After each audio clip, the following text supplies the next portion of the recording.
ஆவடி மாநகராட்சி சார்பில் தூய்மை பணியாளர்களுக்கு வழங்கப்பட்ட உணவில் பல்லி கிடந்ததால் பரபரப்பு ஏற்பட்டிருக்கிறது. பல்லி விழுந்த உணவை சாப்பிட்ட 100க்கும் மேற்பட்ட தூய்மை பணியாளர்களுக்கு சிகிச்சை அளிக்கப்பட்டிருக்கிறது. தூய்மை பணியாளர்களுக்கு இன்று காலை ஆவடி மாநகராட்சி சார்பில் உணவு வழங்கப்பட்டிருக்கிறது. அந்த உணவில் பல்லி கிடந்திருக்கிறது. பல்லி கிடந்த உணவை சாப்பிட்ட 100க்கும் மேற்பட்ட தூய்மை பணியாளர்களுக்கு தற்போது சிகிச்சை அளிக்கப்பட்டிருக்கிறது.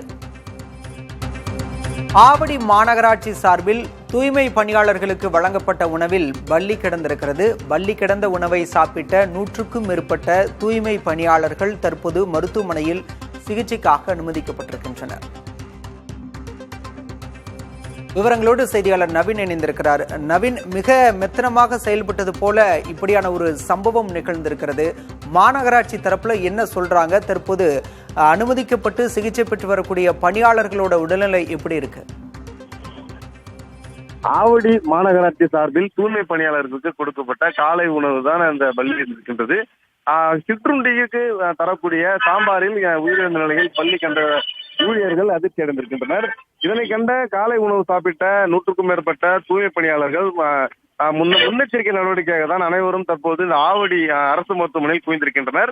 அவர்களுக்கு உடலை ஆவடி மருத்துவர்கள் பரிசோதித்து வருகின்றனர். அதே போன்று தேவைக்கேற்ப மருந்துகள் வழங்கி வருகின்றனர். மாநகராட்சி சார்பில் வழங்கப்பட்ட சிற்றுண்டி சாம்பாரில் பல்லி இருந்த சம்பவம் பெரும் பரபரப்பை ஏற்படுத்தியிருக்கின்றது. கடந்த ஆட்சி காலத்தில் கொண்டு வந்த திட்டமானது தொடர்ந்து செயல்பட்டு வரும் நிலையில் காலைதோறும் மாநகராட்சி, பேரூராட்சி, நகராட்சி போன்ற பல்வேறு பகுதியில் பணியாற்றி வரக்கூடிய தூய்மை பணியாளர்களுக்கு காலை சிற்றுண்டி தருவது வழக்கம். அந்த வகையில் இன்று ஆவடி மாநகராட்சி பருத்திப்பட்டு பூங்காவில் வைத்து தரக்கூடிய சிற்றுண்டியில் தான் பள்ளி இருந்திருக்கின்றது. இது குறித்தான விசாரணை மாநகராட்சியும் ஆவடி போலீசாரும் தற்போது மேற்கொண்டு வரும் சூழலில் பாதிக்கப்பட்ட தூய்மை பணியாளர்கள் தற்போது ஆவடி மருத்துவமனைக்கு சென்று கொள்கின்றனர். பாலா, விவரங்களுக்கு நன்றி நவீன்.